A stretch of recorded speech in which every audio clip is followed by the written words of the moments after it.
this internet thing and they have virtual reality, so it's not such a big deal after all. But at any rate, so that's what I'm working on. Well, Now, why am I presenting this? well, Because for well, no Well, reason, it it sounded was almost here. like I Steve, just got well, Steve, I want to tell you that that's a really fine publication that you have put together, and I'll look forward to well, seeing pictures of myself often, early, everywhere. Okay. well, it was the Bill Clinton era. Oh, here it is. So I shot Bill Clinton and Shimon Peres. They were having a bilat in the Oval Office, and so everybody was saying, "Well, why? What are you doing?" And I said, and I explained basically what I was tweaking everything because digital was just starting to happen, and they thought that was, the bee's knees. That's an The old bee's expression. knees.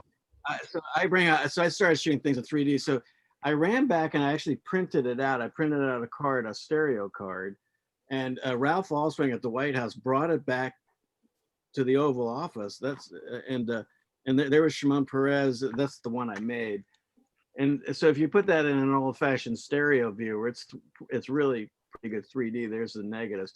And they were amazed. Apparently, they said, "Oh, it looks like it's real." I forgot what they said exactly. So, but that was pretty amazing. That So anyway, so I made a book of all this stuff, and some of it works really well, and others not so great. And that's so then I discovered anaglyphs, and I thought, oh my God, I've got to call the government. I can't believe you can take these old things and turn it into an anaglyph. I really thought I had discovered this, and I realized they were doing it on Mars, literally. So anyway, Well, so well, I think Steve, you but continue. now what? You continue to have a lot of depth. Well, actually, my brother came up with that because I couldn't come up with a title, and he said politics in depth. So there you go. Oh my! Anyway, so young photographers, when everybody's zagging, that's really the moral of the story. I mean, so if everybody's playing a banjo, and nobody can see us. what's that? Somebody said something. somebody was But, being worried about being seen. so don't be afraid to It wasn't break away Molly. from the mold. I suggested to the magazine that we do a whole thing and distribute 3D glasses, but they thought I was crazy, so they didn't do it. But at any rate, So for a lot of you who are just jumping on this isn't an infomercial that we jumped on QVC or anything. That's Stephen Crowley, formerly of the New York Times, and pretty much a brilliant thinker when it comes to getting away from the crowd. If you're on Capitol Hill, and there's probably some of the best photographers in the world. I mean, by far none. There's not another group of photographers working daily. Can you hear me? Can you hear me? Yeah. There's not another group of photographers out there that working daily you can compete against because they're all so great. But Steven's the guy that's always finding that story, that idea, that other angle, or just relationships. I remember one day when you walked into the Supreme Court and we were all confined to a wall to photograph someone lying in state. And where does Stephen Crowley go? He's walking along with the head of the Supreme Court and has this access. And it's relationships.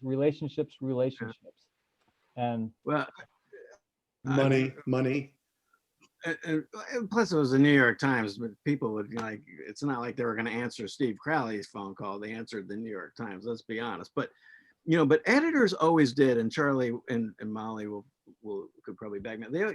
We're up to our ears, as Robert Gilka said. We're up to our necks in talent, but only our ankles and ideas. And so, New York Times always remember, and that's the thing. Believe me. I'm still young, but there's a lot of old editors. Okay? But so they really want your ideas, and they really want that different approach. And editors empower, and they can walk in and they can say, I've got somebody doing tintypes or whatever, and don't do it just as a gimmick. I mean, it's if you can find a more interesting way of telling the story, it's no different than some adagio and strings is great with violins and the whole orchestra. It's a different performance if you're playing it on a banjo. So it's always choosing a different instrument, an appropriate instrument to retell a story or redo a performance.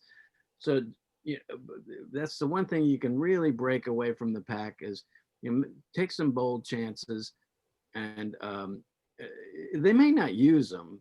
And I never got this one published, but they appreciate it. So, and a fresh idea or a fresh approach. Sometimes they win, sometimes I would win, and sometimes I'd lose. But you know, it doesn't always have to be published. It doesn't always have to be published. You're not gonna. It's not a lose. Yeah. It's you tried, you did it, you attempted it, and it could very well be in your portfolio for years, but it was never published. But you tried it and it was successful. That doesn't mean it's always going to get published. So, yeah. I mean, the 3D, the idea was, can you publish regular stereo cards? You've seen them in every antique card shop, but you can't. I couldn't find the pince-nez that you could look at them. I saw them hanging in a museum at Library of Congress once, and I spent years looking for those things, and I could never ever find them. And then just last year, finally, after 20 years, this was 20 years ago, I found these online. And so you can look at stereo cards with these pince-nez here. So at the time I was thinking, well, imagine if you got somebody to sponsor it in the magazine, and this is the time of the impeachment of Bill Clinton and everything else, and did a photo essay, and then have these tucked in every magazine. You could pay some advertiser to sponsor or something like that. Anyway, they didn't go. So, well, that's a lot. That's the they were wrong. That's a nice segue into tonight, Stephen. I like the way you brought this all right in. That was great. No, it was great. That was fantastic. Molly, nice hair. Thank you. Very nice. And welcome everybody, especially Molly's hair. So Molly's shown up. Let's hear it. Let's hear it. So tonight, there's a few new folks on board, and that's great. I see one, my old buddy Kent Miller from CMU and Flint Journal days. Welcome, Kent. Nice seeing you, buddy. This is awesome. Here. Get the Central Michigan University folks involved here, and the rest of the Michigan folks. That's always a good thing. Kent and I worked for many years together in Flint, so we have a lot of history. Oh yeah. So we were going to jump right into pictures tonight. What tonight is, it's kind of like with CPOY going on. I don't know if I saw a bunch of your names pop up. I saw a bunch of names that are taking part in this show up in the CPOY results here and there. So congratulations. I know when the full list comes out, we'll say something to everybody, but congrats for the folks that are in school. Other names in this group, we're hearing from different sources and different folks who are looking at the overall stuff that's presented and the words out on the street about what we're doing. And a lot of your names are popping up in different, avenues, different discussions. So you're doing great work and people are noticing. Some of the stuff's out there and being seen. So more to come, hopefully. We were actually had a nice little discussion today with an organization who's going to do a story, and I'm gonna hold back on saying who it's going to be, but there's going to be a nice little spread on this project with a lot of photos being published in a publication that's pretty widely seen by the photographic community. So that will be coming first of the year, which is pretty fun. But we wanted to get right into photos, and Molly has a collection of work that pretty much sums up 2020 of what we have so far, and not the totality, but just selects. And we wanted to run through that tonight just to give you all an idea, not only what's being shot, but also with Molly, with Stephen, with Michael, with Charlie, and others on here too. And this is an open conversation. We'll go through and we'll tell you what we like and what can be. There'll be some words of advice from the old sages here sitting amongst us, and we'll talk about some pictures. And if we have time, if we don't go too late, we're going to start pulling some grab bags. We've been looking at the incoming folders, and you guys are sending in some really nice submissions, and we're going to start pulling some out. Maybe take a look at some individual folks. It would be great to just pull everybody's individual submissions and look at them live with everyone, but there's a lot, so it's kind of tough to do. That said, keep sending, keep submitting, and don't be shy. with your submissions. A lot of people send a fair take. They send a number of images from an event or a story. Don't be shy about sending work in. You got eyes of editors here who will look at this work and they want to see a broad selection. They want to see what you have, stuff that you may or may not like or you have indecision about. Send it as well. Let these editors talk you through and feel free to reach out to these folks and they'll reach out to you as well. So a wider selection of images is always welcome for the editors to look through. That said, as we go forward, just remember as we send stuff in, remember captions, remember just full captions and getting that stuff in there as you submit, which if you have any trouble with that or any ideas, go back to the application page and then there's guidelines. There's all sorts of verbiage there, kind of refresh you on how to submit. And again, when you do submit, it goes up into our archive and it sometimes looks like, whoa, what happened to my images? They just disappeared. They're going in, they're all going into the system. You just don't have access to them after they hit the archive. It becomes inside the firewall, so to speak. And at that point, we'll take over and look at them. And just when you do send, just make sure you send a note to that submit at our that submit email, and we'll know it's coming in. Does that make sense? Yeah. If there's any questions, bounce it back, or you can talk to us too.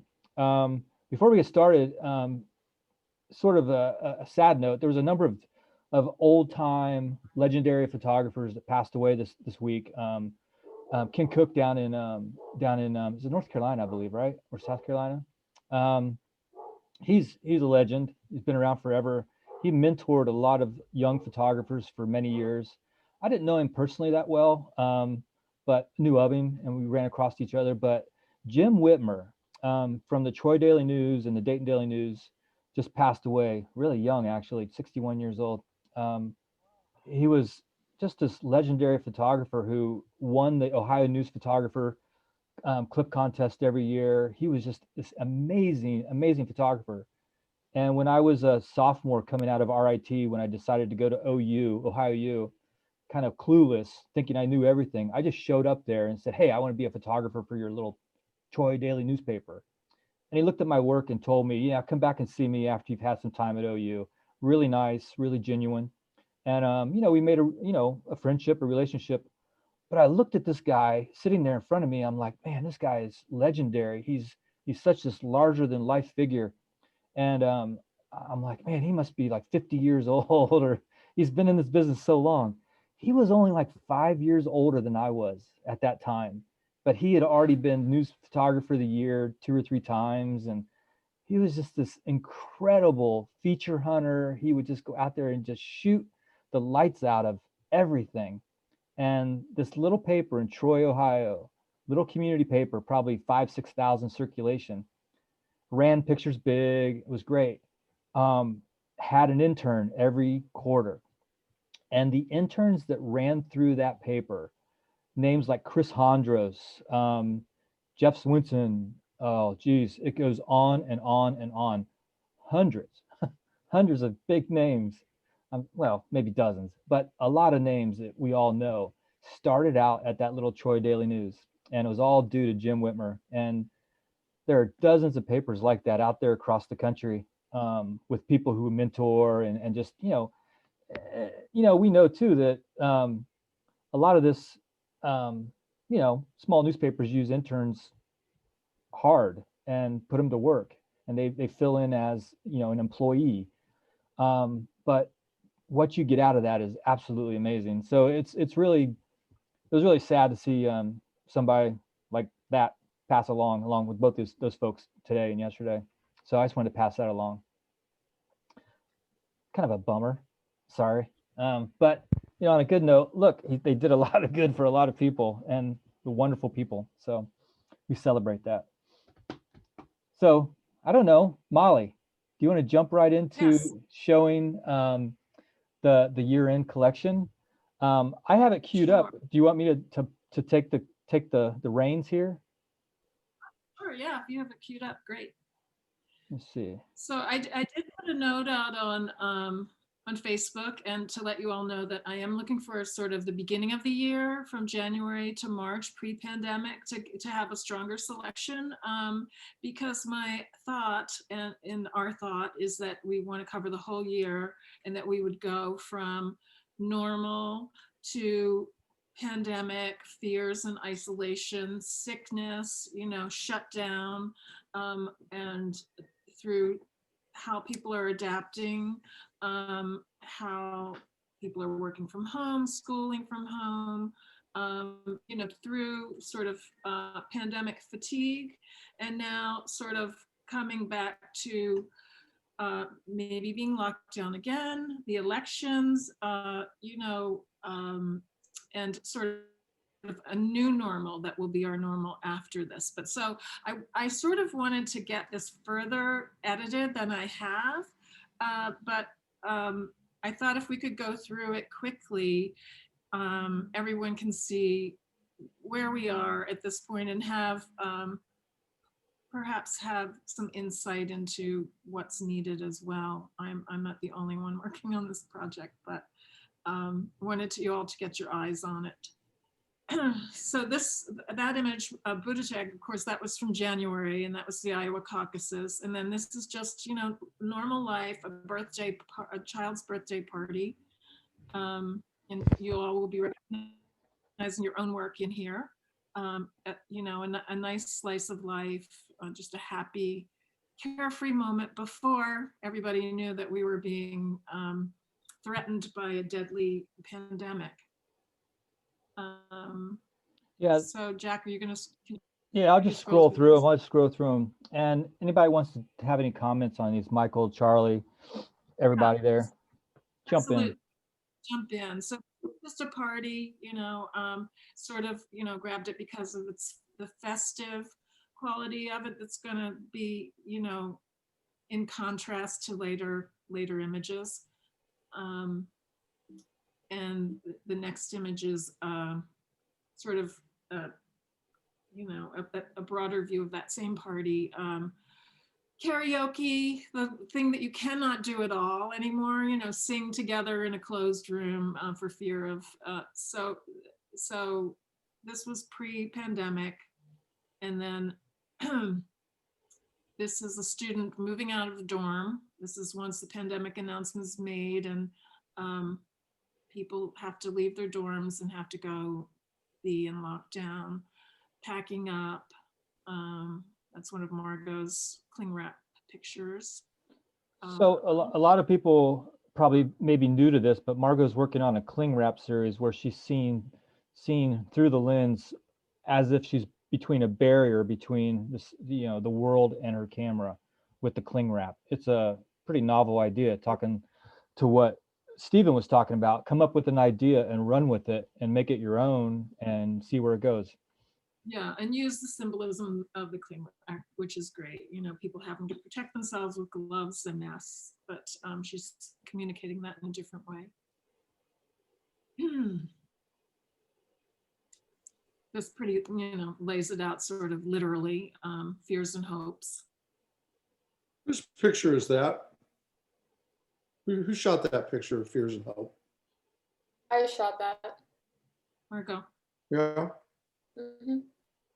That's just a stunning picture. Just found it on the street. So Margot has, I was just looking at a lot of Margot's work today for cleaning up purposes. And Margot does a great job of not just the big events of being at the event that is happening, but photographing the what I would call not mundane, but the scene setters, the things that will be important 20 years from now or 30 years from now when you look back. Like, will that street sign be there in 20 years? No, I mean, it's not going to happen. And this is a time and place that's going to stand up to the test of time. Those are the images to look for. And this is, talking about the shutdown and the bailout. So that's an important timepiece as well, and really nicely photographed as the reflection, which helps. Another Margot photo, right? Yep.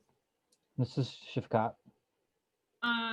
Yeah, and I'm sure we've all been through at least one of these by now. COVID testing. I had to do 3 on one day last week. Oh my God, that's horrible. Well, it was my fault. I had Cheetos on my hand, so every time I tried to put the swab back into the vial, my Cheeto hands were sticking, and I would drop the vial, the little swab onto the floor. So they had to retest me. This was one of those, you had it at home and you were just self-applying it? No, it was at the debate. It was at the vice presidential debate in Salt Lake. Are you reading Cheetos? Well, my first test came back inconclusive, so they called me back, and I had to drive back in frantically. And when I got there, they're like, "You got to run up here and take it before 5, or you won't be able to get in there tomorrow morning." And so I had my bag of Cheetos in the car, and of course I sanitized, but Cheetos stands up the test of time. It doesn't take kindly to whatever that fluid is, and it holds fast. Trust me, it was pretty embarrassing. So this one is just a beautiful, poignant moment. People masked up, a family together, and images I'm looking for, and that we are all looking for to tell the story of this time period that we're all going together. It's a cover picture. Yeah. And then, trying to address the story of the healthcare workers and the long shifts and the exhaustion, and the way that they pivoted and became national heroes to our country. I think this was a portrait, right? I think it was a portrait. But what's remarkable about this portrait, yeah, it was Camille Fine. It was a portrait. But the nice thing, you're shooting someone, but you don't mind the person walking through your frame. And you use that. And that guy down at the bottom corner with the mask, that's really nice. That's absolutely makes the composition a lot more dynamic. Yeah. And another sort of universal moment where people are only able to visit their family members in nursing homes and senior care through windows. And the reflection really speaks to that nicely. I'm sure you all have been shooting this, and it's probably incredibly hard to find that one amazing image. And we've all shot this, and it's coming down to who makes that really amazing image. And that reflection back there, in a way, is really nice. This is a nice moment. Yeah, Jack, can I jump in for a minute? Absolutely. I mean, Michael and I were talking about this a couple of days ago. I mean, the visual surprises that we're seeing from a group of largely young photojournalists is just amazing here. I mean, these frames, I look at a lot of sites, a lot of pictures on a day-by-day basis, and so does Michael, and so does Stephen, and so does Jack. This is work that is fresh and really dynamic and entertaining. I mean, it is just, it kind of blows my mind at the quality of work you guys are doing. So please keep it up. I mean, it's astounding. It's definitely gonna, hold up over time. Yeah.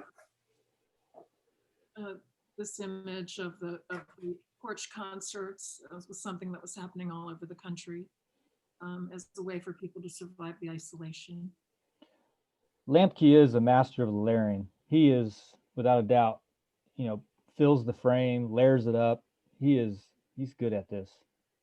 I mean, it's interesting, right? You'd show up to the scene, you'd see the person playing on the porch, then you look around, you see the flag on the other side of the street, and just think about, the steps you have to take to make that image happen, but that's what makes the image stronger. I don't know if it's just me getting older or what, but when I show up to events, it's not just me taking pictures, but I look around at the other photographers and see what they're doing. And you see a lot of people just, especially in JC, you see a lot of people just walking around and turning around in place. And you're like, what are they doing? They're, nothing's happening back there, but they're just looking. They're just looking and finding these type of moments. And it's, this is a nice picture. So this is an editor photographer conflict that I had with Rod.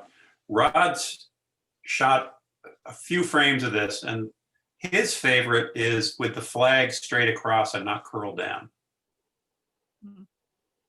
So when I asked him because I have a print of this on my wall, the one he sent is the flag straight across, but I actually like the flag curled down. I think it adds a little movement back into the people down along the sidewalk. Was this the one on the cover of America Reimagined, or was the straight across flag on the cover? Good question. I'll bet it's the straight across. I think it was the straight across, and actually I voted for the straight across. Did you? Yeah, it's a curious question though. I'm not positive anymore now that you mention it, but I think it was the straight across one. You know, the thing, the strength, one of the strengths of this picture is that imagery of the gable and the upper level of that house that you see through that flag. And to what Charlie just said too, you have this flow that you come across, and then you see the flag come back down. You know, it gives it a vitality and a liveliness that you don't get if that flag's just straight, because that flag might be hanging there. Yeah. This gives you that depth and sense of place. And I mean, we've all seen these flags hang on somebody's porch, and God bless the wind blew, you know? I really like a dirty picture. I'm a really clean photographer by trade, I guess, but I like a dirty picture. And this isn't so clean. In the corners, you have the wires, you have the telephone pole. And you know what? That's life. And I think that's what kind of makes this picture come to life, is that it shows that real world where you are without being too distracting. I agree, Jack. Those telephone lines or electric lines in that pole really just sort of add to that middle class, and I think that really adds to it. It's wonderful. Yeah, and I'm not bringing it up to say I'm right and Rod's wrong. I just think it's interesting to see when a photographer has a vision of what their moment is, and an editor looks at it and goes, well, maybe the next frame more, kind of. Well, honestly, the one online, it looks like two different pictures almost when you look at it. This is a lot more cohesive, because the other one is just all flag at the top, and it kind of confused me at first. But here, this feels a lot more comfortable. That's a great point, Kent. Great point. Yeah. I think Kent's right. Yeah. So Kent, you're saying the editor's right here, right? Is that what you're saying? Yeah. I think he's saying you're right, Charlie. Yeah. Wow. Sometimes we're right. So I've just wasted a ton of money on a print that I should have pushed back on. Well, the good news Very is curious conversation, because I very vividly remember the flag being straight across, and maybe I'm being too OCD about it. not at all. So Interesting how people see different things. Well, give this one some time. See what you think. this is absolutely why you should, as you're sending pictures, and Arden and I were talking about this. Well, we talked about one of Arden's pictures last month. She wasn't even going to send it in, and we all loved the picture. And it's in the same vein as this photograph too, a little bit looser than the other stuff that was shot tight and clean. So don't be shy about sending in stuff that you're kind of queasy about or not too sure about. We're our worst editors when we look at our own work, and sometimes we get too emotional about it. So don't be shy, send some work in.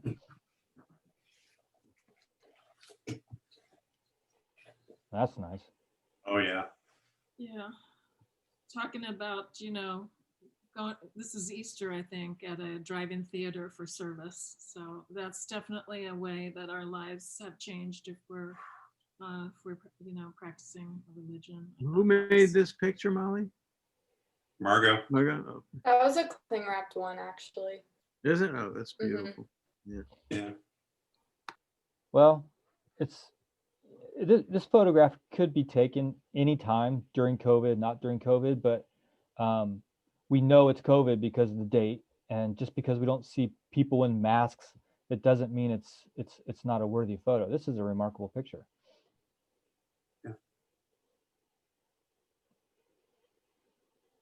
This, How kids had to pivot home for education, and then in the next image is sort of part of that too, just the exhaustion of families having to manage work, school, and childcare all in one spot. I know we're probably going to run out of time before we go through all these tonight, and I don't want to let this pass without saying, everybody, we're all shooting great stuff, amazing images from a lot of big events, a lot of things, but the thing that's been really successful that we've seen through this project is photographers who are finding stories within stories. So Tina has followed this family and done a remarkable project on a family in pandemic quarantine, basically not quarantine, but you know, families staying together because of the quarantine. It's a great story. But what is really striking about the projects that we show up online and start to show people, this is where your work can really be seen and shine. So I highly recommend folks out there, if you're working on projects or finding an idea you want to run with, find something, but it doesn't have to be that big story. It doesn't have to be covering that giant march or that assembly at the State House. It could be something, you know, the quiet story, the life that we're living right now, the simpler side of what all this is, but in some respects is actually the bigger story. And there's a number of you out there who are working on this right now. Yeah, sort of the intimacy of these moments are the things that are really going to, you know, make people relate to the imagery, I think. Yep. Homeless and how the pandemic has exacerbated that situation.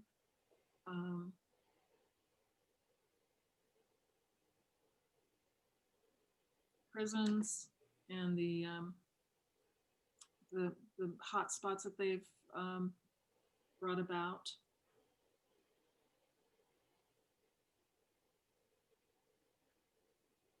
How neighborhoods are coping, gathering, you know, in family pods 6 feet apart, trying to, you know, deal with the isolation and the loneliness of the pandemic. Businesses trying to survive by using whatever, you know, skills that they can, whatever arrangements they can make. In this case, weird shower curtains. That's what's really remarkable. Early on, there are pictures of shower curtains and pieces of plastic, and now it's all stylized, highly manufactured. After people had time to get in and outfit their businesses, now it's all plexiglass. But early on, it was all this cheap plastic. Just sort of people do-it-yourself stuff, and now it's all being manufactured. And so then, you know, we had the death of George Floyd and the outburst of demanding racial justice in the United States, and that was another aspect of how our lives have changed this year. And there's a series of images related to that here. That again, the imagery that just the simple thing that if you were just driving by, you may not even stop. But I'm glad you stopped on this one.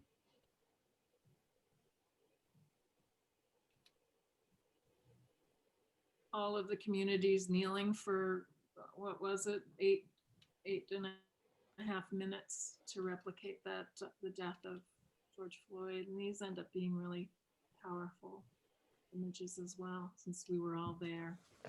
And pivoting to that idea that racism affects the pandemic as well, because people don't have the same access to healthcare. Some people are more vulnerable to it. And so this series of images from the protests and the requests, demonstrations, and sometimes riots that that happen because of this underlying racial injustice and police brutality, or some of these confrontations got pretty pretty violent and more people died. So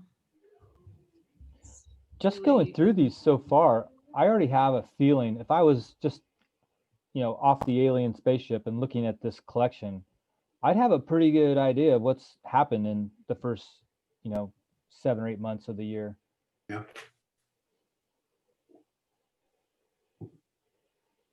and I think it's so interesting how photographers all photograph these from different sort of perspectives, and you can really see very different styles and very different approaches, which is cool. Especially here in Minneapolis, Brooklyn shot this, and there's a number of images here that I think Brooklyn did an amazing job with the circumstances that were in front of her. Amazing.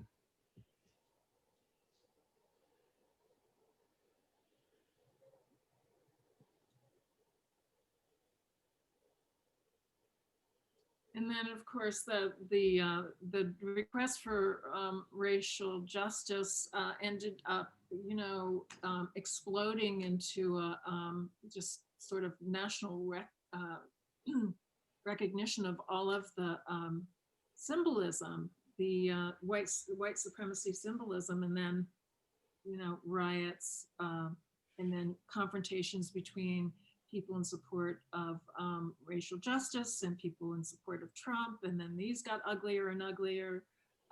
So, you really see a country that is in conflict. And there's a lot of really wonderful emotional images that, and storytelling images that you all have taken, and that I think are going to make a great, a wonderful sort of diary of this time.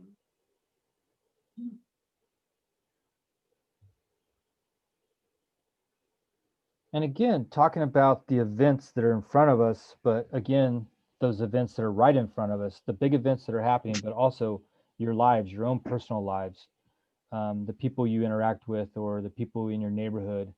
I think I don't want to say favorite, but the one important picture I've shot this year was out of my window as I watched our neighbor being taken away for COVID-19 out of his driveway when it was 2 o'clock in the morning. I have to put it in here, Jack, because we don't really have a lot of coverage of, people dying. Or these images are more speaking about the way that workplace has had to alter their work, and people masking up and getting their temperatures taken, and signage that just tries to ask people to keep themselves safe and other people safe by keeping distance, masking up. And this is just in reference to climate change, but we don't really have a lot on that, but I think it's a great symbolic image, and I thought I would throw it in there for that purpose. Wasn't this part of the gallery when we were talking about where's God? There he is. Yeah, that too. Yeah. So as we move along further in the year, students graduating virtually, or in the way that families are spending more time together because they're not going off to work. There's your photograph of the. Yeah, that was that's out of my window in our living room. I don't know, it must have been late at night, but I saw the red lights, and it's like pulled up the long glass and was like looking to see what was going on. It was our neighbor. I'm like, oh my God. Did he survive, Jack? The whole family, the next door neighbors, it's a family of 7, and they all had it, and their grandfather lived across the street, and he finally got it. And he fought it off. He's 82, and he fought it off, and he's back. Yeah, crazy, absolutely crazy. Wow.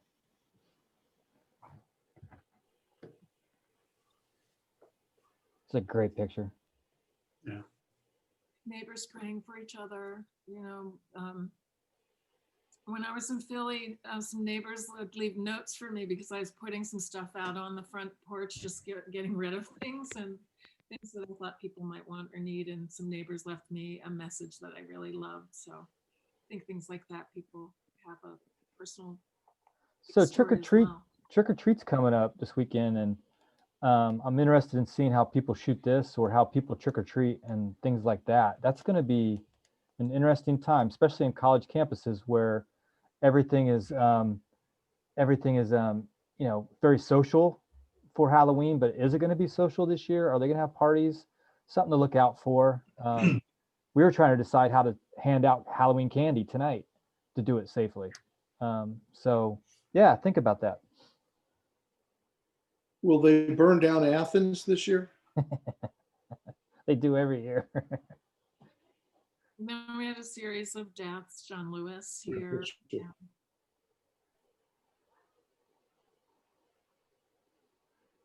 And the election continues, of course, completely changed and everything virtual. Great The post photograph. office came under duress. Right Great when picture. people are thinking about mailing in their ballots, suddenly the post office wasn't going to be reliable.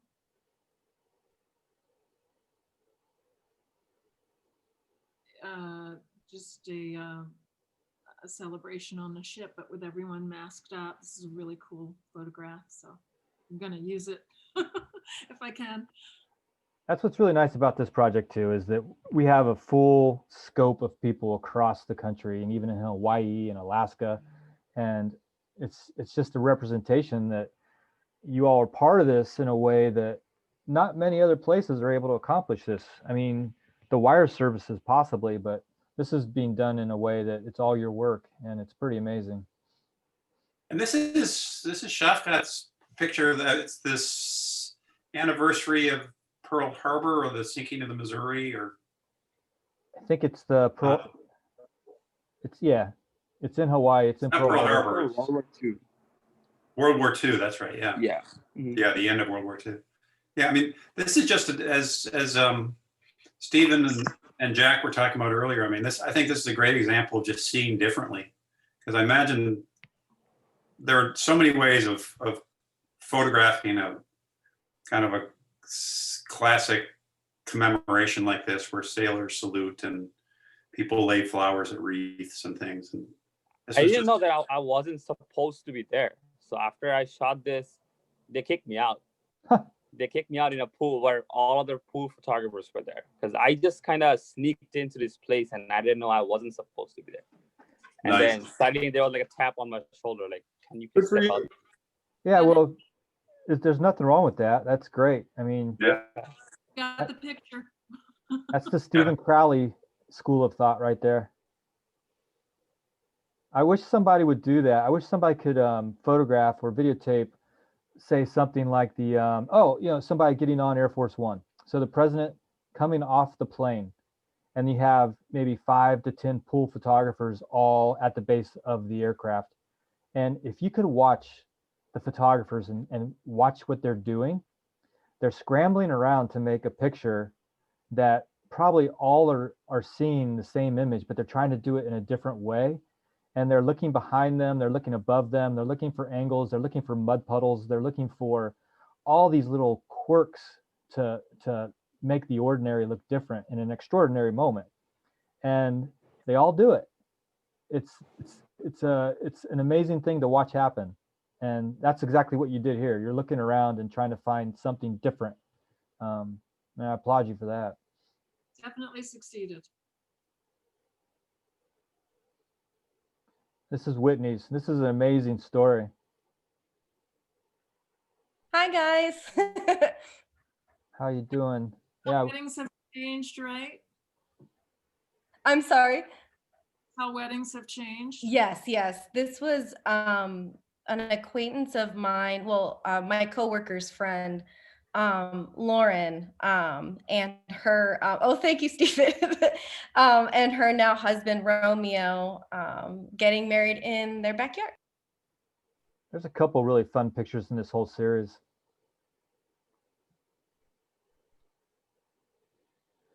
This is more drifting into the pandemic fatigue period, which is going to lead us right back into numbers going up and people getting. Who made this one, Molly? Jack has the info there. Max Abrams. This is from out west. This is That's an important picture. That's really, yeah. well, this is something that I know a lot of people are going to be back in school. We're talking about Halloween again, and with the parties coming up, man, get out there. This is historic. You all are living it, and you can Mask up and be safe, but it's important to cover, right, Jack? I mean, absolutely.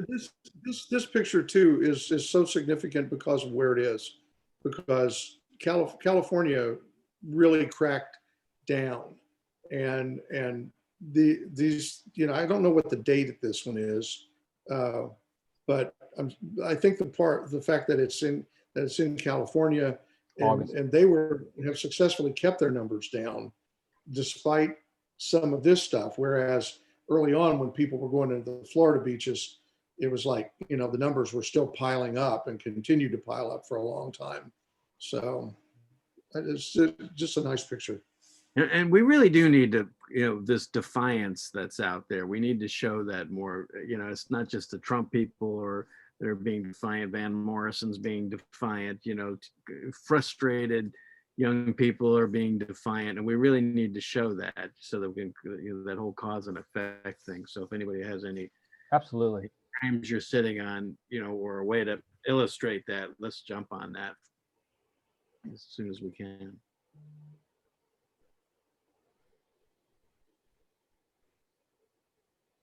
Coping with food shortages and money shortages. This is one of the photographs from the food ministry in Florida.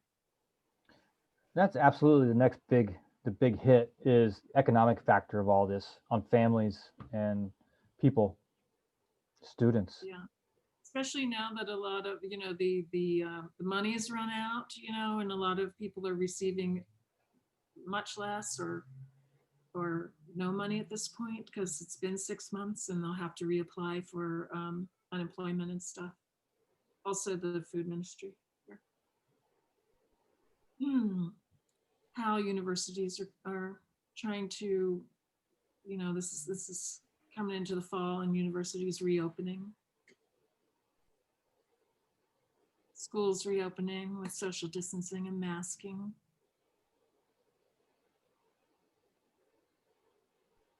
Same.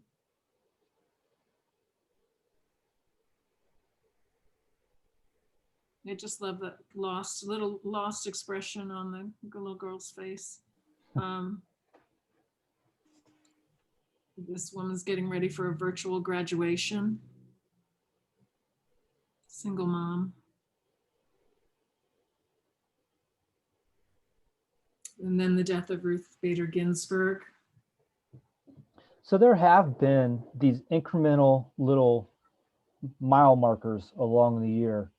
And I think all of us have hit those or seen those, and those are important. And the results that are I guess the effects, what's happening past those are going to be the important thing with Ruth Bader Ginsburg's death and what's happening now. There's a lot to come after the event, I'm trying to say, I guess.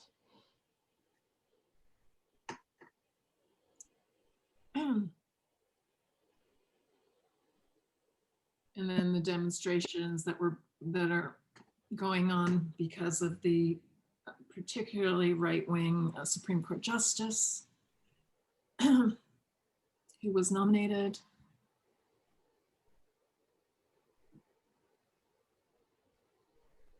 So as it is now, this is all, you know, chronological, and the structure could change, but these are some of the images that are sort of important and that are anchors for telling the story of what this year has been about for everyone in America. The numbers going up now.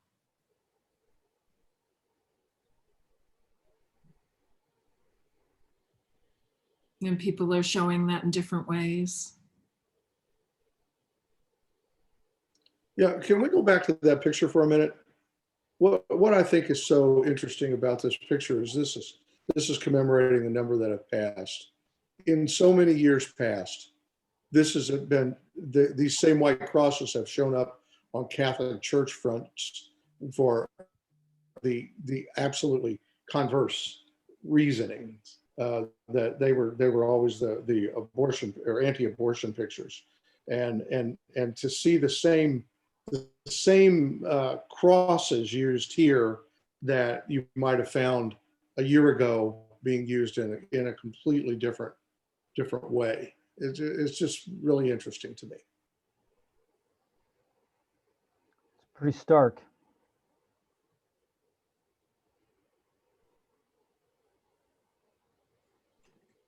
The election is heating up, as we know. Could I break in here for just a second? Sure. I think that just as a kind of a first time person, outsider kind of thing, I see a lot of reliance on words, and just in general, I'd like for us to consider, making pictures that are the word, that convey the words rather than just show the words. So if we just kind of maybe reassess what, how the strength of a picture is only there based because there's somebody wrote some words on a sign, then I think that needs to be reassessed, and maybe those words on the sign need to be photographed rather than just shown. So some of the words, I'm not saying all of them, I'm just saying that it's something that we really need to consider, because there is quite a bit, just from my perspective. I get you. I feel you. I think a lot of this too is a lot of this work is also an example of what's out there, and there's a lot of deeper layers what we have inside of this whole gallery and this whole collection. And many of you may not know that this collection is actually going to be all compiled into an archive, which will, when it's all said and done, will be fully searchable and seen. So once you search as a researcher or an academic or something, you'd be able to come in and see everything, which is going to be kind of amazing. But Kent's right. A lot of times we always talk about lighting, composition, but most important, the moment. And a picture like this with the right moment or the right expression totally changes the dynamic of just the words on the front of a golf cart. It changes the photo from a decent photo to that, oh, that's a keeper, and seen as that next level. Yeah, photograph. and these are the final selections. It's just sort of a gallery to show the trajectory of the year. Yeah. Yeah, and I didn't mean anything negative. It's just something to consider. So yeah, No, I love the work. I really love the work. Love it. Can I have a question, because I'm not really sure exactly what I don't. Your point didn't come across to me clearly. Are you talking about, you want to see on the faces what the expression is that we see in the words? So I always have shied away or tried to shy away from sign pictures. I think sometimes juxtaposition works in signs, like the one a while ago with the guy that had the Confederate flag and the sign in the background. I understand that. That's kind of like, 2 points of view.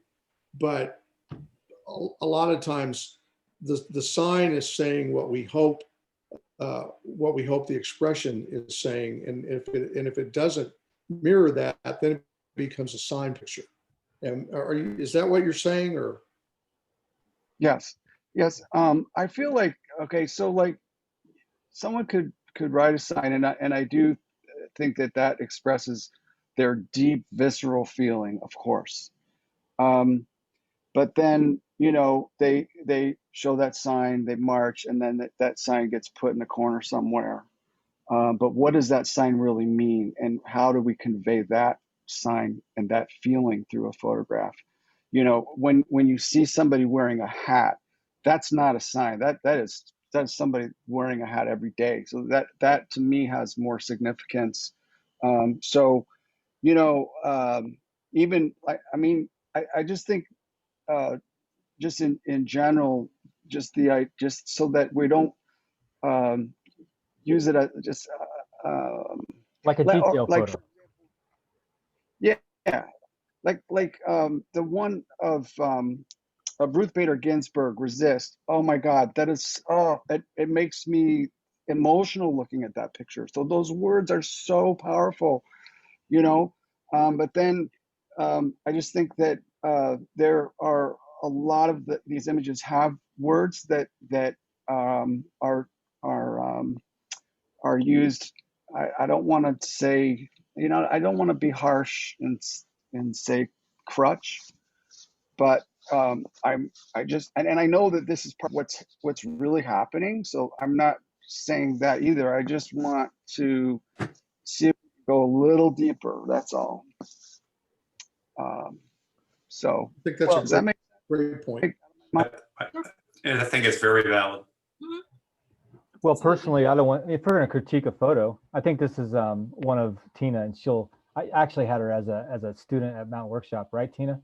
But if I was looking at this photograph, if I was going to critique it a little harder, speaking to that point Kent brought up, maybe photograph, the key words on this one are the 200,000 dead, he knew, he lied, and photograph that in a way, maybe short glass up close with something in the distant, you know, showing the carts or things that's happening, but make those words, if those are the words you're trying to convey, shoot it in a way that the viewer sees those words and lives those words in a way that's a sound photograph, constructively composition with moments, if that makes any sense. Yes, and I think that coming back to the that picture with all of those crosses that used to be used for anti-abortion, and now they're being used to show actual human deaths, that not you know, human being, you know, it's the first time I've ever seen that picture, and that has an amazing meaning and symbolism. So yeah. Which might, and we need, since this is one of the top issues with the Supreme Court, where's the picture of the crosses representing abortions? You're right, that we need that picture in there. We need to contrast that each side is borrowing the other's symbolism.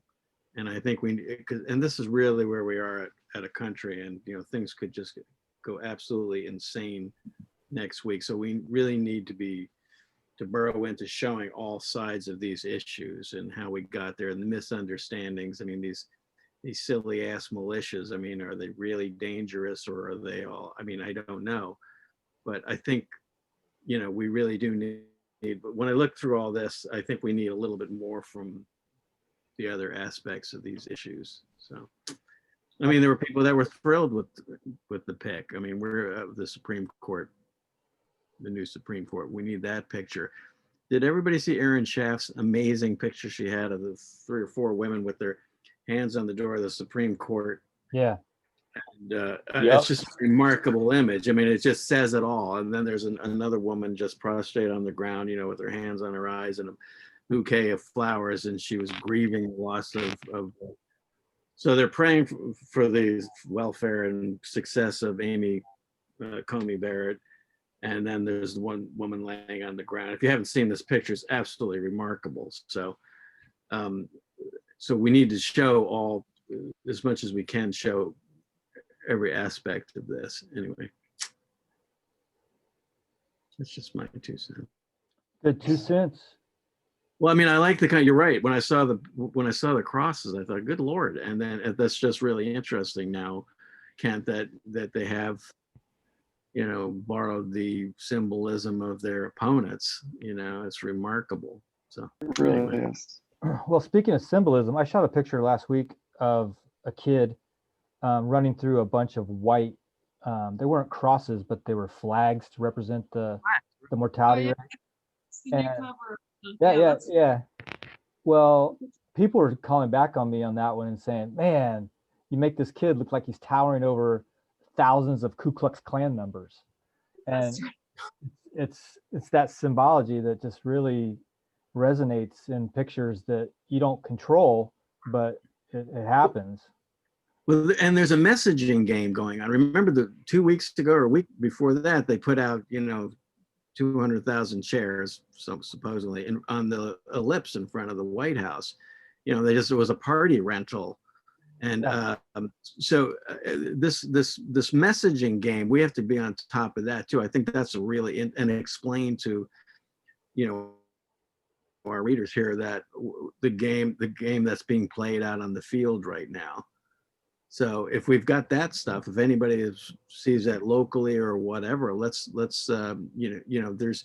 it's like I said, there's always a government in exile, and the government in exile, they're out there, they've got their messaging people and their operatives out there, and everybody's trying to win over the front page of the press or the home page of a platform. So let's try to explain that to the readers, that's what they're being manipulated. Now, that's a little coarse of me to say that, but you be manipulated in good and bad ways, and we need to show that too. And I've always tried to point out that the first 2 rows of every demonstration are the most passionate, most sincere participants, and also the operatives that are running that. Beyond that, the 3rd row on back, you can see people, smiling and laughing. It's a little more whatever. But so really pay attention and look around on the edges of who's pulling the string, these things. So. Good advice. And more of Tina's stuff, I believe, showing the other side of things, in the villages down there in Florida. Interesting. Yeah. That last one was in St. Pete. That's St. Pete. Yeah, Yeah, that's St. Pete. Yeah, no, this was a counter protest. So there was a protest of people denouncing like white supremacy because something that happened when a Trump supporter a few weeks prior to that pulled out a gun on somebody at a protest. And so they were denouncing it. And then a whole bunch of Trump supporters decided to come the same day and kind of like mock them in a way and say that they were protecting downtown St. Pete when they were really just doing this. I want to caution to something that I see more and more in photography, and I'm seeing a lot of it, of course, on Instagram. When you're bringing your camera to whatever event it is, you need to go there, and you need to find a way that you can be in that moment and not become a part of what it is that you're there for. And I always struggled with that because I was very sympathetic to a lot of the people that I was photographing if they were in particular kinds of situations, if it was a down and out situation, if there was tragedy involved and all of that. And you really have to find a way to separate what you're feeling and what you feel personally, because it impacts greatly how you photograph, and you don't notice it right away. But I'm thinking that so many of these pictures that I look at them and I almost think these aren't for the record pictures. These are kind of, wow, isn't that weird kind of picture when you're looking at them. And I think you're more apt to see that because of the unpopularness of Trump and the really graphic nature of everything he does. I mean, everything that he does, everything all of his supporters do, they wrap themselves in this red, white, and blue, and they wear it in odd pairings. They just do. And I think that you have to really pull yourself back and contain your emotions and your personal feelings about the moment and look at it, try to look at it with neutral eyes. Yeah. And what we're trying to parse out is not the people with Trump and Biden signs in their front yards. It's the people that don't have any signs in their front yards. Right. It's like, it's so, and who's not showing their hand, who's not really saying what's on their mind and what's in their heart on all sides of this issue. Those are the ones we're trying to parse out for this project too. So These Yeah. last couple images just sort of show the new normal.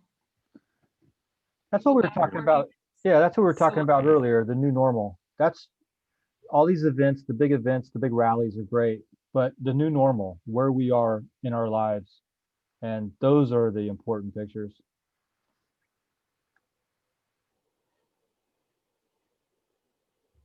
A drive-by graduation. Yeah.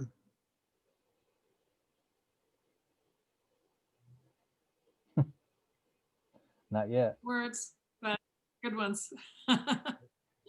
So, I mean, speaking of words, I mean, this one actually has, a valid point, and it it it ends the story.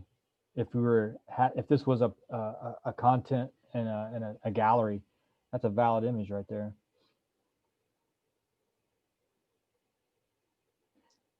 So that's, oops, sorry, am I still there? Let's see. All right.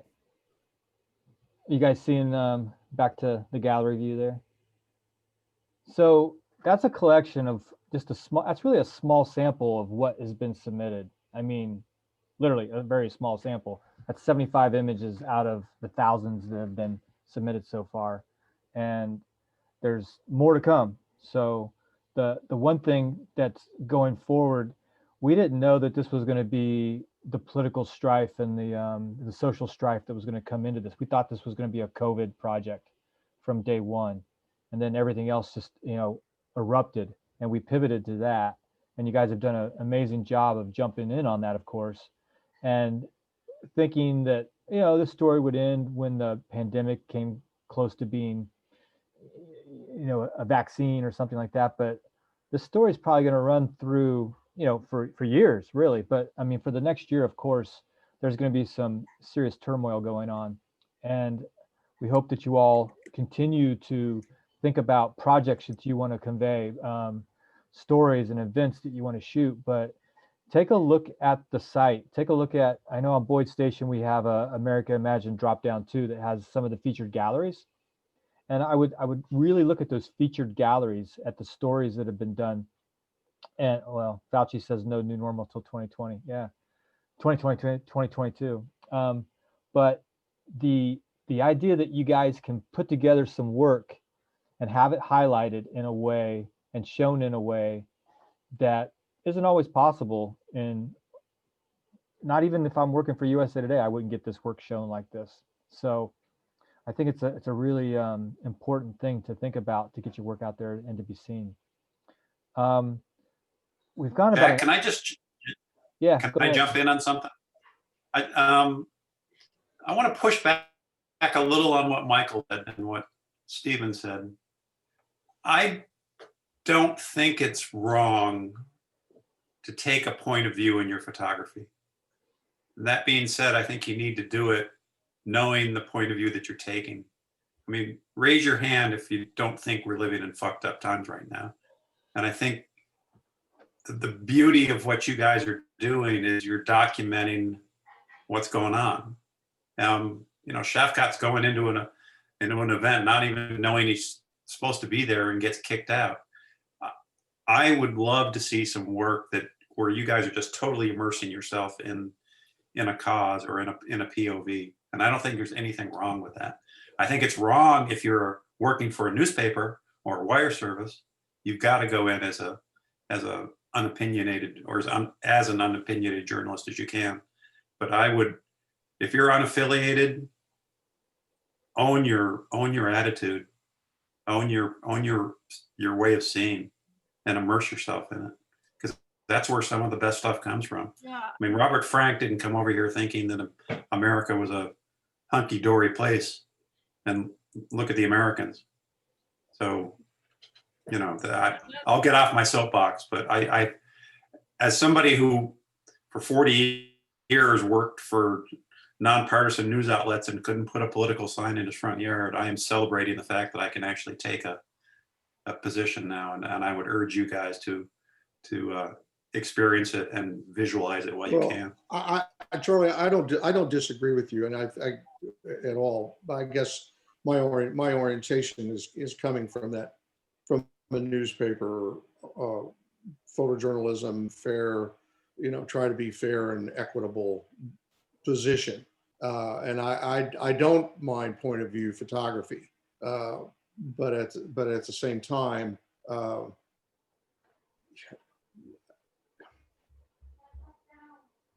a camera can victimize in a way that we don't really think about at the moment. And that's what I guess I'm kind of thinking that, you can paint a pretty vivid picture based on what you decide to include and what you decide not to include. And I guess I'm just kind of cautious about that. And I hear that. I understand that. Right. Well, And we have sort of, fallen into some situations where false equivalencies are created based on trying to be fair to an opposite point of view or whatever, which is totally, evil, like white supremacy or something like that. I mean, we are in really weird times. There's no way to sort of be kind to white supremacists. They're just wrong, and they're just wrong, So, I mean, I think I agree with Charlie in that, that this is sort of a documentary project and not necessarily a newspaper project. And that some of the best work we've seen are images like what Berlin in Minneapolis and Whitney with her friend's wedding, and things where people are close, intimate, care, show empathy. Feeling something. Yeah. Those are some of the strongest images we've seen when people aren't thinking, let's see, am I being biased or not? Like be in the moment and photograph what's going on. I think the best photojournalists out there are people who feel what's going on around them, who can sense. Anyway, like I said, I'll get off my soapbox. I mean, my approach is I've always encouraged, just try to look and document as many sides of every issue as you can. If you do that, your position, your own personal position is going to be out there anyway. You'll still get to, but you're also there to protect your editors, and frankly, I know that there were some people that were just a little too explicit, and the Times wouldn't use them. They didn't know why they weren't being used, but I know for a fact that there's that. That's just the practical thing. I agree with Charlie. I mean, if you have, there's just some things that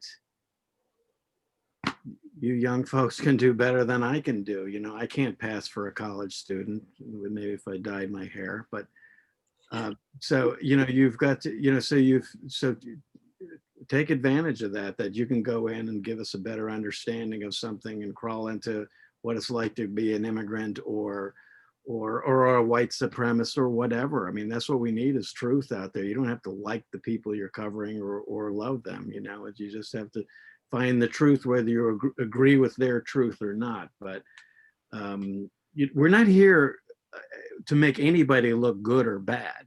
We're not public relations photographers, we're historians, we're documentary photographers, and above all, 100 years from now, when they're looking for your work and they want to, and some historian is trying to, get draw a bead on what was really going on, is truth there? Is it laying there in front of you? I mean, I'd have to take another look at Robert Frank's book. I mean, I saw the rest of his work and I wasn't a huge fan, but it was a great book he did, but he didn't call himself a journalist, and that's fine. If you're not a journalist, then do whatever you want. If you decide you're going to be a journalist, then just caution, then there's certain standard you have to stick with.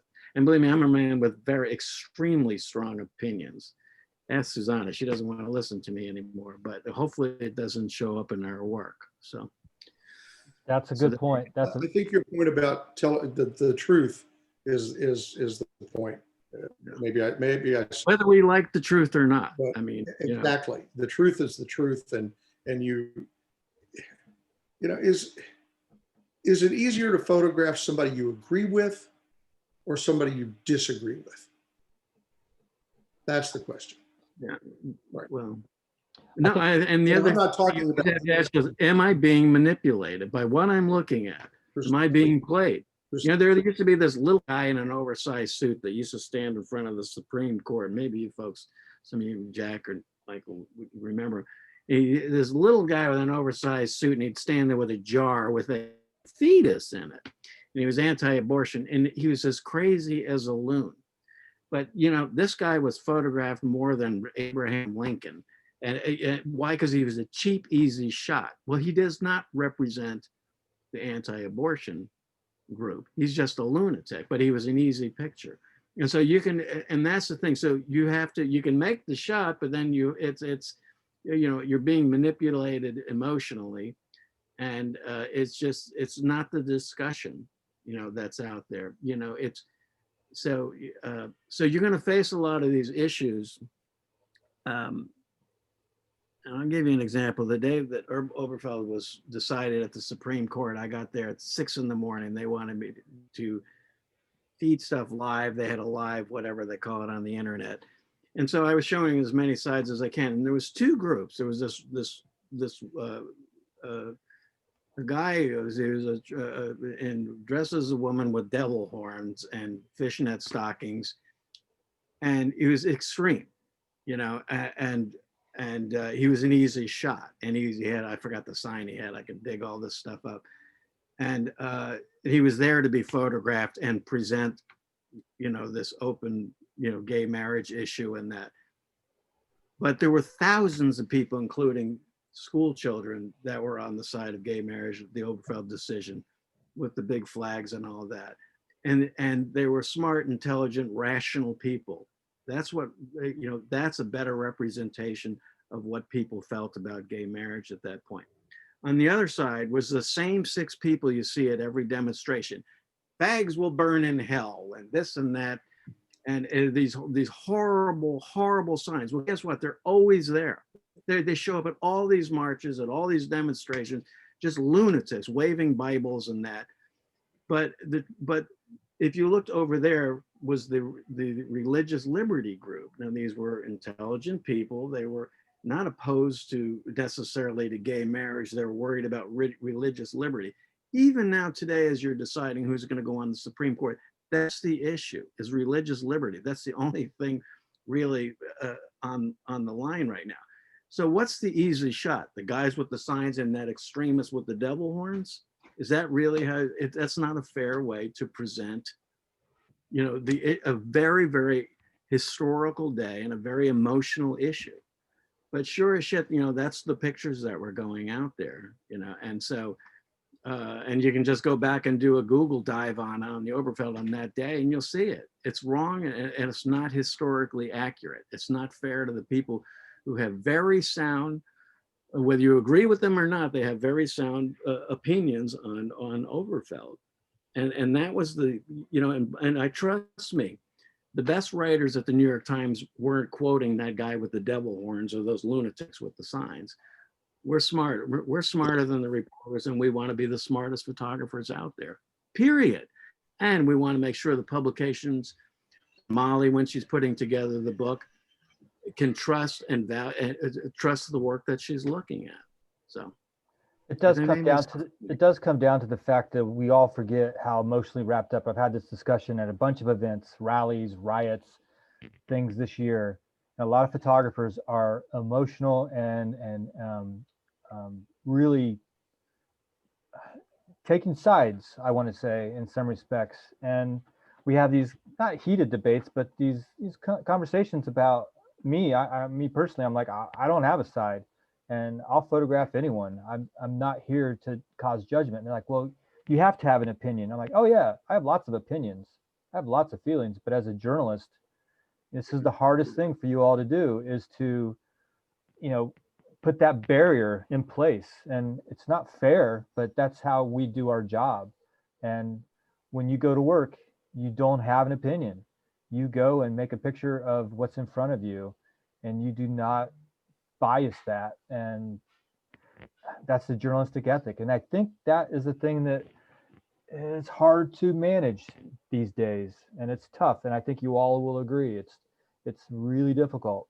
But if you can get on that train and ride it and say, I'm, you know, not just say I'm a journalist, but preach it.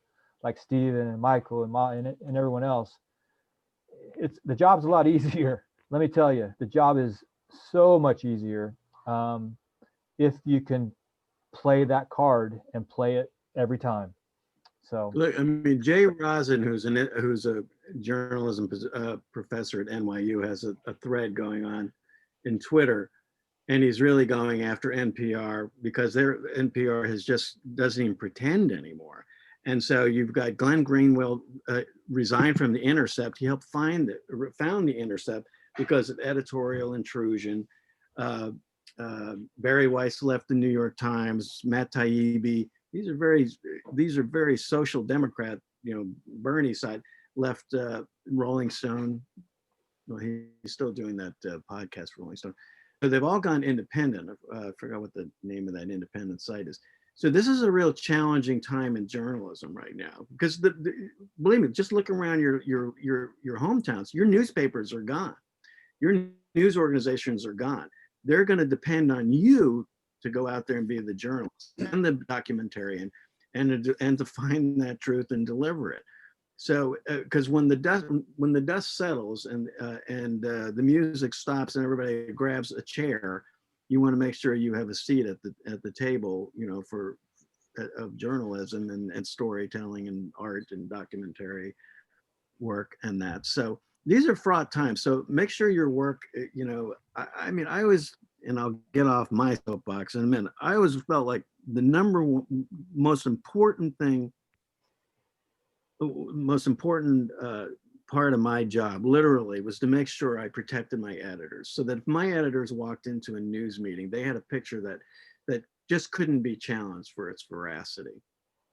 And why? Because why would I want to do that to Arthur Sulzberger, who gave me the greatest job in the world and the greatest career? So we're there to protect our news organizations. We're there to protect this organization, our group, our friendships that we have here. And to become the best storyteller and the best journalist in the world, period. And believe me, you should hear us. You should have heard us last Tuesday. We all have a poor sense of self-worth as adults because you guys are doing really tremendous work. And I'm not exaggerating. I mean, the work is really sensational. It's there. But just remember, be better than it's all there for the taking. There's never been a time. This year is so unique. We really need this kind of solid work. And we'll find a place to put it, hopefully, and to make it matter, but it does matter. And let me tell you another thing. We don't know what's going to happen in a week from now, what the mood of the country is. But if you think 2021 is just going to, miraculously be this wonderful year, it's not. It's going to be very challenging few years ahead of us. So let's continue to dig in and record this incredibly historic moment. And believe me, I've been working on this book for 3 years. It's worthless. It's just, there's nothing I've done that's more important than what you guys are doing right now, period. So there you go. Anyway, I digress. I don't think so. I think you hit that right on the you hit that right on the head. That right. This words live by. I don't know. I know everybody looks right. Anybody have any comments, questions? Everybody, I know.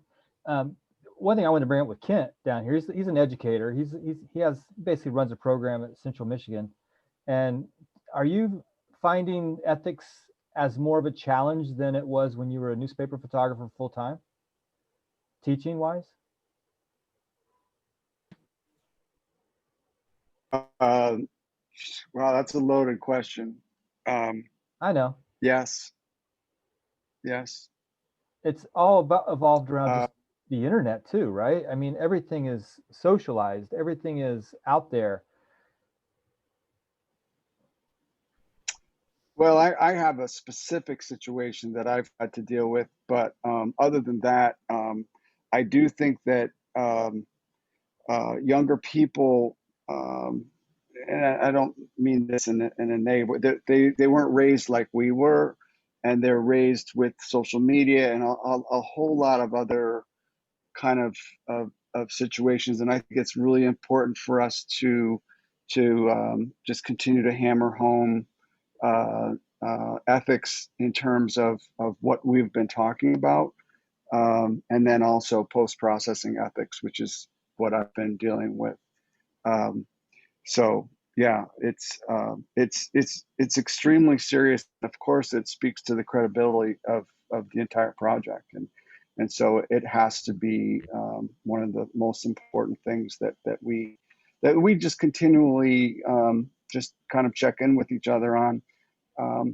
But I love this conversation has been just really, really tremendous. And Charlie, what you said speaks volumes, and what everybody else, like Stephen and Michael, I mean, I'm with all of you. And I think that doing stories allows you to have a little more, be able to use a little more of your point of view, in the sense that you choose what subject that you decide to focus on. Mm-hmm. And really dig deep with that, and something that you already have a lot of passion about, and then that can really show through as something extremely honest and extremely raw, but it really does come from a point of view that is not day-to-day kind of work that I do think should be honest. And I also believe that honest photographs can be very powerful when you look at something from the left or the right. You can see just the silliness in what we're seeing on the right. Just the you know what I'm talking about. I mean, it's comical. Some of it is just incredibly comical, and you know that comes through. But it's still they're still very honest images. I don't think that we should look to ridicule people, but they ridicule themselves. So yeah. Yeah, there's something. Thank you. There's something very cartoonish, right? There's something really cartoonish about some of the ways that some of the Trump supporters are presenting themselves. And if you're documenting that, you're not creating the cartoon. They've already created it for you. But I think what Stephen said that was really important, and other people have said too, as a photojournalist, it's just as important, or as a documentary photographer, it's just important for you to be really knowledgeable and really smart, so that you are not sort of swallowing the bait when people are trying to manipulate the message right in front of your frame, and that requires, just like a writer, to be thoroughly versed in the subject matter, be smart, and don't be part of the manipulation machine. Right? Absolutely. I think that's a great point. You have to be the smartest person in the room. And that's where photographers get really good. Guys like Crowley and Keating, you go to any party, you go to any, and they'll have stories of being in the dugout in the 76 World Series or with the Reds. And you had a conversation today, I saw, Keating, about, what they put in their drinks and things like this. And you talk to the beat writer that was they probably had no idea this stuff was going on. But a photographer is the one that's watching, which is hearing, which is smelling, seeing, and forget about seeing. He's doing all that through the camera, but he's there looking and seeing things, and just having a conversation with people and talking to people, and you'll learn so much and get access and make pictures. But you learn the story. I mean, people are always trying to pitch you something, and listen, but be that unbiased journalist, like and then make up your own mind, but still make pictures. And there was a picture a few weeks ago. I won't call the photographer out because I think it was an amazing picture, but it was a picture with a flag flaming out of Donald Trump's mouth, and it was on a campaign stop, and it was just a matter of the photographer just moving, this far, this up and down, and get that flag coming out. It's an amazing photograph, but in a way, it's a gimmick, and it probably is a photograph that didn't really it showed a bias, and I don't know if it was a smart photograph to put out there through your publication, because it showed what you thought of that candidate. That's just my personal opinion. And there's a place for that in the opinion section on the op-ed page, and as an art illustration. So that's where we have the freedom to be a little more opinionated. Again, you have to be careful. But so that kind of a picture might not belong on the front page, but it's great on the opinion section as an illustration. So we encourage that. But it went out on the So- Instagram to millions of people, and Oh, suddenly did- that photographer, you know, you have to watch that kind of stuff, because talk about your social media threads being seen by more than just your friends and people and colleagues and employers. People look at that and say, oh, look at that photographer, he's left or he's right. And people notice that and they call you out more so than you even thought you would know. And it's out there, trust me. That's correct. That's correct. What about you guys? As right before we finish up here, we were going to look at some grabs, but I think we're going late. We might do that for the next one. I want to get anybody have any comments or any questions, any things on your mind? Anyone? Say something really quickly. I think it's something that Steven taught me. Is that okay if I say it? I don't know. I don't know. Yes, I don't- it's definitely okay. So I think it was you who said, well, two different things. Number one, I work for a wire agency, and I used to, right when I used to get to any given story, I used to start photographing immediately, and I didn't really get my sea legs yet, and the images did not turn out very well.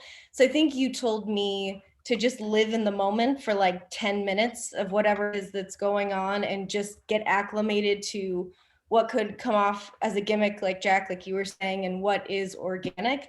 And then the other thing that you said was that it takes a certain amount of courage to, if there's a parade going on in front of you, to turn around for a second and see who's sitting on the stoop watching the parade, or what little kid is carrying an American flag or something like that. So I remembered that, so I wanted to share it. Good points. Great points. Excellent points. I think anybody that goes and just walks into a situation and walks up to the podium and makes the picture of the guy at the podium and turns around and walks back, it's a lost opportunity. And I was at this event the other day where the public relations people were there, and I actually knew her, and she's like directing me over, like, here, we have a spot. It's socially distanced between the TV cameras. You need to stand right here. We're directing everyone. And another wire photographer got really upset that the PR was asking him to move to go to this spot. And he saw me. I was the only one who was like way over on the other side of the field. And he came running over. And he's like, why are they directing us over here? I'm like, dude, I mean, they can do what they want, but it's up to you to, break the chain and go do what you want to do. And he's like, well, why is everyone standing over there? There must be a picture. And I'm like, no, they're just sheep, and they're getting their sound bites. So, go make your pictures. Have your own vision. Anybody else have any comments before we jump off? Was this helpful tonight? I want to say thank you so much for inviting me, Jack. I've really enjoyed being a part of this tonight. Oh, we love having you, Kent. Come back anytime, man. Yeah, please do. Welcome. Like the good old Flint Journal days. Kent and I spent hours inside of a dark room together for years and having fun, living life, looking at prints as you're in the dark room in the trays and coming up. I mean, those were the days. Type captions right on the print. Yep. Learning it dirty. That's where it was. And out in the streets of the mean streets of Flint. That was great. Those were great days. Well, if this is helpful, I hope it was, but we just want to, I'll jump in here, but if just look for stories, look for projects you want to work on, keep submitting, find those moments out there that we're really looking at as pivotal points throughout the rest of the year, but we're doing our best to get this stuff up. And, don't be upset or, frowning that, all your stuff's not being seen or out there at any given moment. There's a lot of little pieces moving that the stuff will be used here and there. So it's not like it's being just trashed. We have it, and it's being kept safe. So I would encourage everyone to do something on election day. I was just going to ask about that. Kind of captures what's going on in your community in front of your eyes, and not just in front of you, but behind you as well, around you. So in that same vein, I was going to ask about election day. So I'll be out there, and is there any kind of unique ways to kind of cover it, like outside the box? In the fellow photags group, there was actually a really good suggestion to kind of keep an eye out for interesting places where people are actually voting. So like outside the box, bowling alleys, I guess in some states allow voting, and garages. And I've never seen that kind of thing in Cleveland, but it makes me want to kind of look for it now. Well, in Cleveland, I'm wondering if they're going to be, some of the other sports teams have opened up stadiums, right? And in Baltimore, Camden Yards is a voting area. And if anyone, or did anyone see that series that the Washington Post did on lines? I thought that was really strong. Yeah, it was good. And look for the ways that counter protesters or militia groups or the pro-Trump and anti-Trump people are going to show up at the polls to make their presence known. Yeah. And is this going to be settled on election night? And I don't know if they have, there's your local congressman, your local congressman or woman is going to have, or senator running is going to have a local watch party. That's a good place to be, because you'll see national projections on the screens, and the pickup on the mood, and there could be demonstrations outside there too. So, you can make some really good pictures locally. So. And don't go just for the winning candidate. Go for the sorrowful supporter or joyful supporter. I mean, those are some of the best moments. Yeah. And the debris on the ground, the confetti that's littering, the silly hats, all that kind of good stuff. Yeah, something that shows what's left when the party's over. Yeah, exactly. Will be telling. But I want to say too, the other thing that I know that we're thinking about it. Don't be afraid to go back to where you've been and revisit. Yeah. And I was going to show some pictures, but I want to talk to Matt for just a second, because I was going to really pick on you in a good way.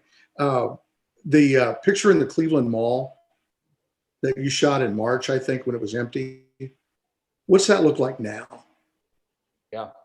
Does it look different? Yeah. And that was going to be my stepping off point to talk about. Go back and look where you've been. Someone, I don't know if they're here tonight or not, but somebody shot in that karaoke bar. What's a karaoke bar look like now? They give you that compare and contrast and help backfill a little bit if you were there early on, and over time how things have changed.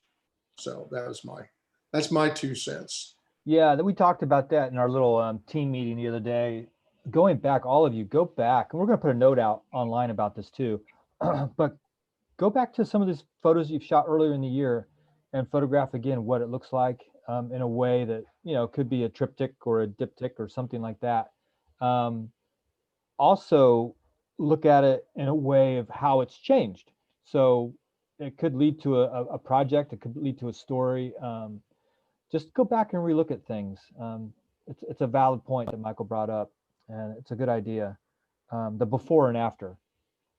But again, this is a big weekend. Halloween, I think election day is going to be huge, and that's important. And if you're going to go into the polling places, just check your state registrar and your state voting folks about access and all that. I know Baltimore and Maryland's different than Virginia. Virginia, it's in the list. You just walk right in and shoot pictures. Ohio is probably completely different. So I would just make sure you look on their website and see what's legit and what you can do. It's all spelled out. I know Michigan's different than everybody else. So just check that out, just FYI. All of them have like a 40-foot barrier at the very front where you can't interact. You have to be back, but you can shoot lines, no problem, things like that. Just that's important, and everything past that's important. But Halloween, that's this weekend as well. So keep an eye on that. This is going to be probably and you're going to see You're going to see a lot of joy, and you're going to see a lot of fear on joy and anger on election and the day after, but also fear. You're going to see more fear out there than we've seen in the past. What does that look like? Is it possible? So keep your eye out for that. There's going to be a lot of fear and uncertainty in all quarters here. So try to make a picture of that. We also, I've been encouraging students just to keep their eyes out for, if Biden wins and Trump refuses to leave, what does that look like? I mean, we need to anticipate. There's a lot of things that could happen, a lot of different things that could happen. We just have to be ready for anything. This is never been anything like it. Huge Till mid-January before he has to leave. So I know, but Melania and Barron have already got their bags packed. So no, you think? I don't think. I mean, I don't know. Maybe I'm just too sunshine and lollipops. I'm hoping that he'll come to his senses. And I'll see you. who knows? I don't even know. If I were betting, I would bet one way. Now I'm back and like I don't know what's going to happen. I don't know who to believe right now. What's going to happen? But, I'm really watching the Senate. Like I said, that's really that's going to be the.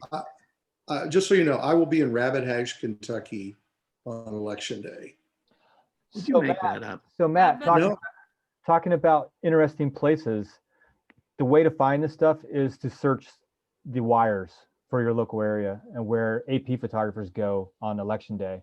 And election day, get out early, start before sunup, before they start the polls, when they're setting up the stuff at the polls, doing all the signs out front and things like that. And when that first person shows up, if it's foggy at 6 a.m. or 7 a.m., get there early. Those are great pictures early, and get there late. Great pictures late. In between, it's all pretty much the same, so to speak.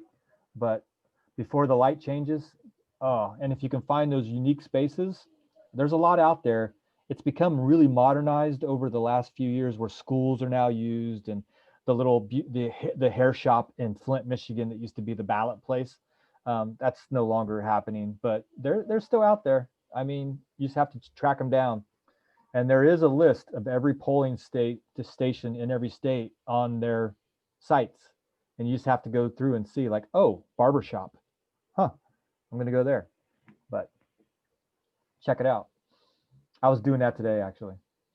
So, well, any other comments, folks? Anything? This is a good one. I had fun. Good conversation. And writer's block is a normal thing. So if anybody's sitting there and they just can't quite, figure out what to do, or they're stuck, just reach out to one of us and we can brainstorm. So feel free to do that. Okay. Nobody has to have all the answers. So yep. Feel free to jump on that Facebook page too and offer any suggestions or comments or any questions or anything like that. Bring it on and we'll see it there too. So we'll keep this thing going. All right. Bye, folks. Great talk. Nice to see all the new ones here tonight too. Great seeing you. Adios. We'll talk to you later. Good night.